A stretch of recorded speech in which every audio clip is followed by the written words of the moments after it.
আসসালামু আলাইকুম প্রিয় দর্শক, আমি শাহিদা আক্তার। আমি আজ রান্না করব মাছ এবং ডিম ছাড়াই এই সুস্বাদু মাশকালাইয়ের ডাল।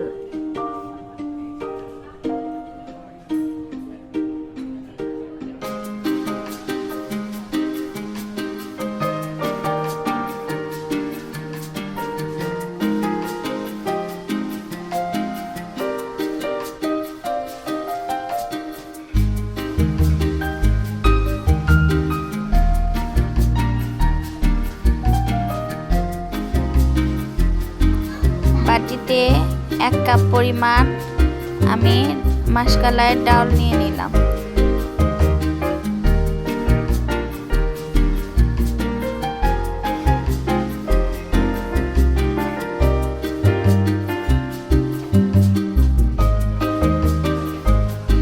এখন ডালগুলো ভালো করে ধুয়ে পরিষ্কার করে নেব। ভালো করে পরিষ্কার করে নেব যাতে ময়লা না থাকে।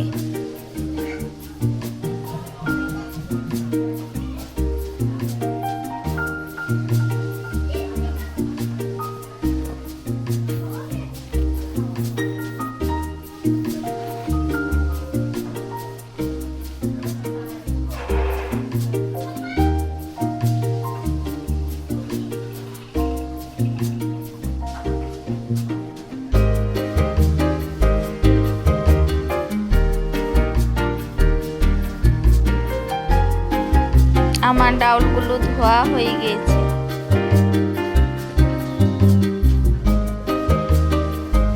এখন একটা কড়াই নিয়ে নিলাম, কড়াইয়ে ডাউলগুলো দিয়ে দিব, দিয়ে পরিমাণ মতো পানি দিয়ে দিব।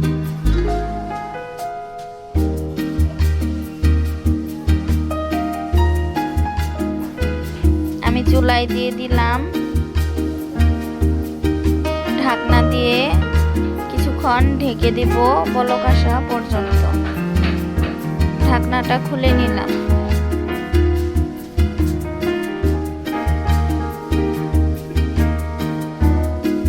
নাড়া দিয়ে দিব।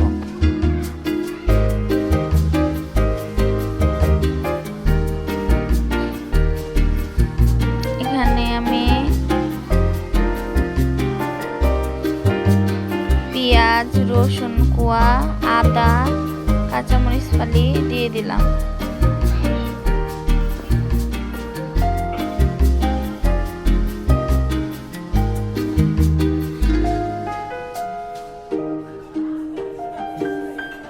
এখন ঢাকনা দিয়ে ঢেকে দিব। ডাউলটা ভালো করে সেদ্ধ করে নিব।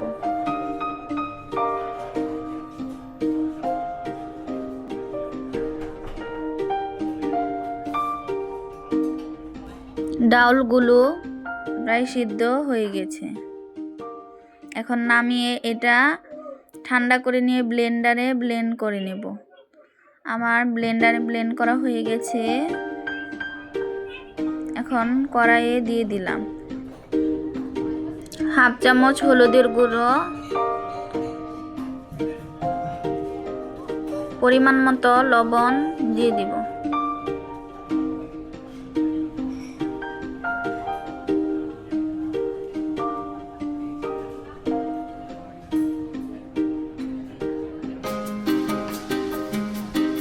হাফ চামচ মরিচের গুঁড়ো দিব।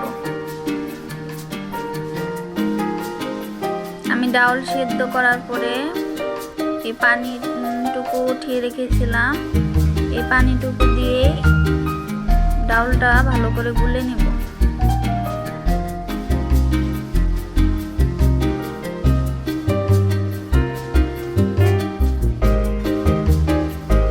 আমার ডাউলটা গুলা হয়েছে। এখন আরো পরিমাণ মতো পানি দিয়ে দিব।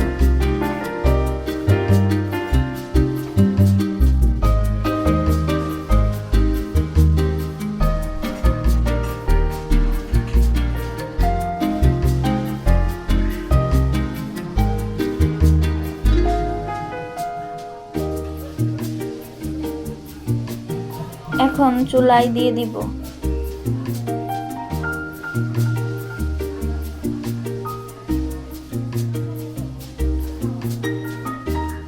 পেঁয়াজের পাতা কুচি দিয়ে দিব, কয়েকটি কাঁচামরিচ ফালি দিয়ে দিব।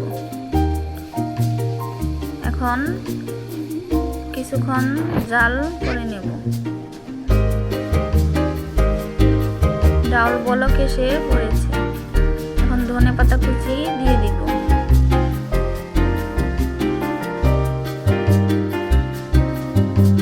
আরো কিছুক্ষণ জাল করে নেব।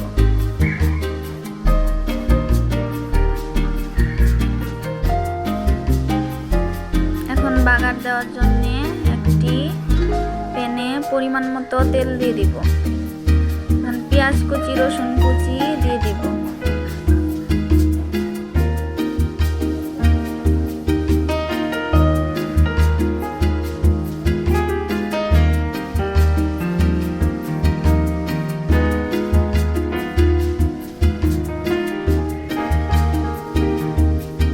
একটি তেজপাতা দিয়ে দিব।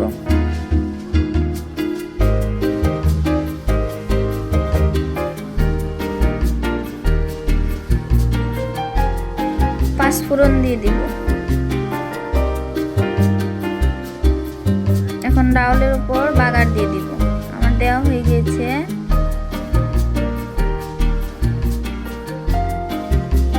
এখন ডাউলটা কিছুক্ষণ ঢাকনা দিয়ে ঢেকে রাখবো।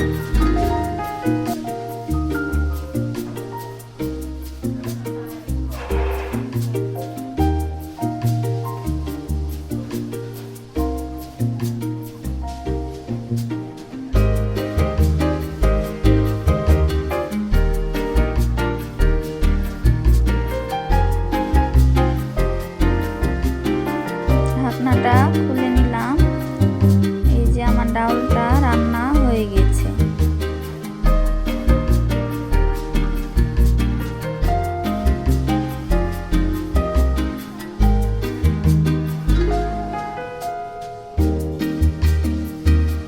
আমি ডাউলটা বেশি পাতলা করিনি, আবার বেশি ঘন করিনি, এরকম হয়েছে।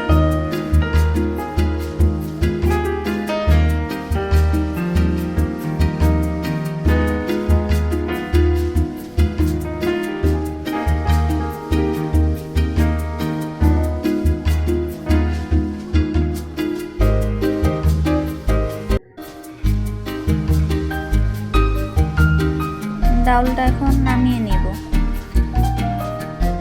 এই যে হয়ে গেল আমার মাসকালাইয়ের ডাউল রান্না। মাছ এবং ডিম ছাড়াই আমি রান্না করেছি এই সুস্বাদু মাসকালাইয়ের ডাল। ডাউলটা খেতে অসাধারণ হয়েছিল। আপনারা বাড়িতে ট্রাই করে দেখতে পারেন। আশা করি অবশ্যই ভালো লাগবে। আমার ভিডিওটা ভালো লাগলে লাইক ও সাবস্ক্রাইব করে দিবেন। পরবর্তী ভিডিওতে দেখা হচ্ছে। আল্লাহ হাফেজ।